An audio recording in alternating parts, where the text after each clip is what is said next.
আসসালামু আলাইকুম প্রিয় দেশবাসী। আজকে খুবই গুরুত্বপূর্ণ একটি বিষয় নিয়ে হাজির হলাম। বাংলাদেশের রাজনীতি এবং বাংলাদেশের রাজনৈতিক বিভিন্ন বিষয় আজকে আলাপ করব। গতকাল ছিল বঙ্গবন্ধু শেখ মুজিবুর রহমানের মৃত্যুবার্ষিকী, জাতীয় শোক দিবস। গত 15 বছর বাংলাদেশের গাছের পাতাও আওয়ামী লীগ ছিল। শহর, বন্দর, হাট, বাজার, গ্রামগঞ্জে শুধু নেতা আর নেতা ছিল। গতকাল 15 আগস্ট বঙ্গবন্ধু শেখ মুজিবুর রহমানের মৃত্যুবার্ষিকী ও জাতীয় শোক দিবস ছিল, কিন্তু এসব নেতাদের কাউকে বঙ্গবন্ধুর নামও নিতে দেখলাম না। গত 15 বছর যারা বঙ্গবন্ধু বঙ্গবন্ধু বলে মুখে ফেনা তুলেছিল, গতকাল তাদের কাউকে বঙ্গবন্ধুর নামও নিতে দেখলাম না। এমনকি ফেসবুকে একটি স্ট্যাটাস বা পোস্ট দিতেও দেখলাম না। অথচ বাংলাদেশের সাধারণ জনগণ, রিক্সাওয়ালা, সাধারণ জনগণ ও খেটে খাওয়া কিছু মানুষকে দেখলাম বঙ্গবন্ধুর জন্য নিবেদিত প্রাণ। তারা অনেকে কান্নাকাটি করছে, অনেকে ফুল নিয়ে বঙ্গবন্ধুর 32 নম্বরের বাড়িতে গিয়েছে, অনেকে আবার বিভিন্ন জায়গায় বঙ্গবন্ধুর জন্য এমনকি স্কুলে গিয়ে বঙ্গবন্ধুর জন্য শহীদ মিনারে ফুল দিয়েছে। আমাদের সিলেট বিভাগের কুলাউড়া উপজেলায় ছাত্রলীগের একজন নেত্রীকে দেখলাম যে সে কোন একটি প্রাথমিক বিদ্যালয়ে বঙ্গবন্ধুকে শ্রদ্ধা জানিয়ে ফুল দিয়েছে শহীদ মিনারে। তাকে গ্রেপ্তার করেছে পুলিশ। গ্রেপ্তার হয়েছে একজন মহিলা হয়েও, তারপরও সে নিবেদিত একজন প্রাণ বঙ্গবন্ধু শেখ মুজিবুর রহমানের জন্য, তার আদর্শের জন্য। বর্তমানে বিএনপি ক্ষমতায় আছে, তাই বাংলাদেশের লতা পাতা সবই এখন বিএনপি বিএনপি বলে তাসবিহ পড়ছে, তাসবিহ পাঠ করছে। যদি কোনো দিন বিএনপি ক্ষমতা থেকে চলে যায় তাহলে এসব লতা পাতা খুঁজে পাওয়া যাবে না। বাংলাদেশের রাজনৈতিক মাঠ বড়ই বুলাবলা মাঠ। রাজনীতিবিদরা অতীত থেকে শিক্ষা নেন না। ক্ষমতার পরিবর্তনের সাথে সাথে সুবিধাবাদী হাইব্রিড নেতারা আত্মগোপনে চলে যায়, আর ত্যাগী দেশপ্রেমিক ও দলপ্রেমিকরা হাজারো প্রতিকূলতা মাথায় নিয়ে লড়াই চালিয়ে যায়। আবার দল ক্ষমতায় আসার পর তারা নীরব থাকে, কারণ তারা তো দেশের জন্য রাজনীতি করে, মানুষের জন্য রাজনীতি করে। তারা দেশপ্রেমিক, তারা মানুষের কল্যাণ চায়, মানুষের উপকার চায়, সমাজ কল্যাণ চায়, রাষ্ট্রের উন্নতি চায়। আর তাদের এই দুর্বলতাকে কাজে লাগিয়ে অসাধু চক্র দলীয় ক্ষমতা ও রাষ্ট্রীয় ক্ষমতা কুক্ষিগত করে। অর্থাৎ দল যখন ক্ষমতায় আসে তখন একদল অসাধু চক্র দলের ক্ষমতা ভোগ করে, রাষ্ট্রীয় ক্ষমতা ভোগ করে। আবার দলের ক্ষমতা যখন চলে যায় তখন সুবিধাবাদ জিন্দাবাদ বলে তারাও আত্মগোপনে চলে যায়। সুতরাং আওয়ামী লীগ আর বিএনপি উভয় দলকে প্রতিহিংসার রাজনীতি ত্যাগ করে দেশের জন্য, দেশের মানুষের জন্য রাজনীতি করার দরকার আছে। ক্ষমতার পালাবদল হবে, তা স্বাভাবিক নিয়ম। তাই বলে জাতীয় সম্পদ নষ্ট করে রাজনীতি করতে হবে, তা কিন্তু সঠিক না। ক্ষমতার পালাবদলের সাথে সাথে রাজনীতিবিদদেরও মুড অনেকটা পরিবর্তন হয়ে যায়, আমরা জানি। কিন্তু রাজনীতিবিদদের মধ্যে সবাই কিন্তু খারাপ নয়, আবার সবাই ভালোও নয়। দেশপ্রেমিক, দলপ্রেমিক অনেক রাজনীতিবিদ আছে, কিন্তু তারাই প্রতিকূল অবস্থা মোকাবিলা করে দলের সংকটকালীন সময়। আর যে বিষয়টি হচ্ছে,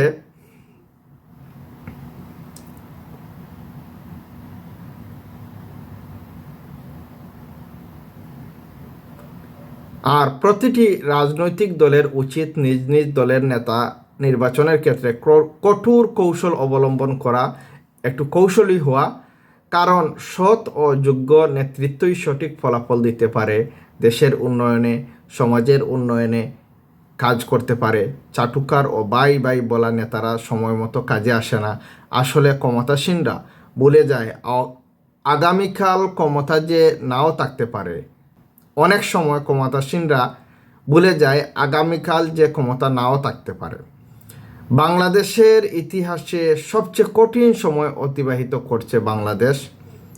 আমার দৃষ্টিতে বাংলাদেশের মাত্র 200 জন ব্যক্তি যদি স্ব অন্তরের সাথে কসম করে নেন যে বাংলাদেশকে আমরা আগামী 5 বছরে উন্নত দেশের দোরগোড়ায় নিয়ে যাব, তাহলে তা সম্ভব।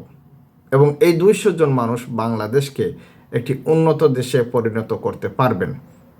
আর তারা হলেন প্রতিটি মন্ত্রণালয়ের মন্ত্রী। আমি আবারও বলছি, তারা হলেন প্রতিটি মন্ত্রণালয়ের মন্ত্রী ও সচিব, পুলিশ বিভাগের আইজি ও ডিআইজি লেভেলের সকল সদস্য, সকল রেঞ্জের আইজি এবং ডিআইজি লেভেলের সকল সদস্য, সেনাবাহিনীর সকল বিভাগীয় প্রধান ও গোয়েন্দা সংস্থাগুলোর প্রধানগণ।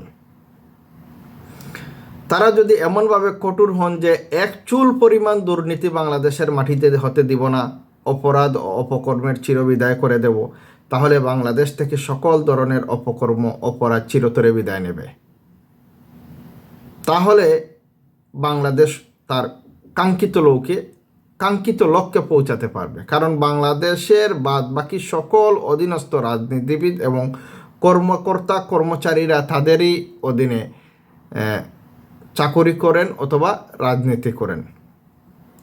শুধু আইন থাকলে চলবে না, আইনের সঠিক প্রয়োগ থাকার দরকার আছে। প্রতিটি সেক্টরে যদি গোয়েন্দার নজরদারিতে রাখা হয়, অর্থাৎ প্রতিটি সেক্টরকে যদি গোয়েন্দা নজরদারিতে রাখা হয়, তাহলে টুডে অর টুমরো বাংলাদেশ তার কাঙ্ক্ষিত লক্ষ্যে পৌঁছে যাবে। আর যদি মাইক ধরে একে অপরের বদনাম আর গীবত করতে থাকেন, তাহলে এই গতানুগতিক বা তথাকথিত রাজনীতি দিয়ে কিয়ামতের আগ পর্যন্ত বাংলাদেশের মানুষের ভাগ্য পরিবর্তন করা সম্ভব নয়, বাংলাদেশকে উন্নত রাষ্ট্র করা সম্ভব নয়, বাংলাদেশকে তার কাঙ্ক্ষিত লক্ষ্যে নিয়ে যাওয়া সম্ভব নয়। আমাদের পরিবর্তন হতে হবে। রাজনীতি হোক মানুষের জন্য, রাজনীতি হোক সমাজের জন্য, রাজনীতি হোক কল্যাণের জন্য। রাজনীতি থেকে প্রতিহিংসা চিরতরে নির্মূল করতে হবে। তাহলে বাংলাদেশকে আমাদের সোনার বাংলাদেশ হিসাবে রূপান্তর করা যাবে, বাংলাদেশকে তার কাঙ্ক্ষিত লক্ষ্যে পৌঁছানো যাবে। রাজনীতি যদি শুধু হয় পকেট ভরা, দুর্নীতি করা এবং নিজের আখের গুছানো, তাহলে কোনো দিনও এই বাংলাদেশ তার কাঙ্ক্ষিত লক্ষ্যে পৌঁছাবে না। এবং রাজনীতিবিদদের একে অপরের প্রতি সহানুভূতিশীল এবং সহমর্মিতা, শ্রদ্ধা, ভালোবাসা থাকতে হবে, সে যেই দলেরই হোক না কেন। সুতরাং বাংলাদেশের রাজনীতিকে সুষ্ঠু সুশৃঙ্খল রাজনীতির পর্যায়ে পৌঁছাতে হলে প্রথমত রাজনীতিবিদদেরকে সমাজ কল্যাণ, মানব কল্যাণ এবং রাষ্ট্রীয় কল্যাণের চিন্তা মাথায় নিতে হবে। বিশেষ করে সরকারি কর্মকর্তা কর্মচারী যারা, তাদেরকে নিজ আত্মার সাথে কসম খেয়ে নিতে হবে যে আমরা কখনো দেশের সাথে বেইমানি করব না, রাষ্ট্রের সাথে বেইমানি করব না, আমাদের মায়ের সাথে বেইমানি করব না, আমাদের মাতৃভূমির সাথে বেইমানি করব না। তাহলে বাংলাদেশ তার কাঙ্ক্ষিত লক্ষ্যে পৌঁছাবে। আর শুধু মাইক ধরে বড় বড় কথা বলে, একে অপরের গীবত করে, একে অপরের বদনাম করে বাংলাদেশকে উন্নয়ন করা সম্ভব নয়। কারণ প্রতিহিংসার আগুন যদি সবসময় জ্বলতে থাকে, তাহলে সে আগুন নেবানোর মতো মানুষ যদি না থাকে, তাহলে বাংলাদেশ তার কাঙ্ক্ষিত লক্ষ্যে পৌঁছাবে না। শেখ মুজিবুর রহমানের মতো ব্যক্তি, যিনি আমাদেরকে স্বাধীনতা এনে দিয়েছেন, তার বাড়িঘর ভেঙে দেওয়া হলো।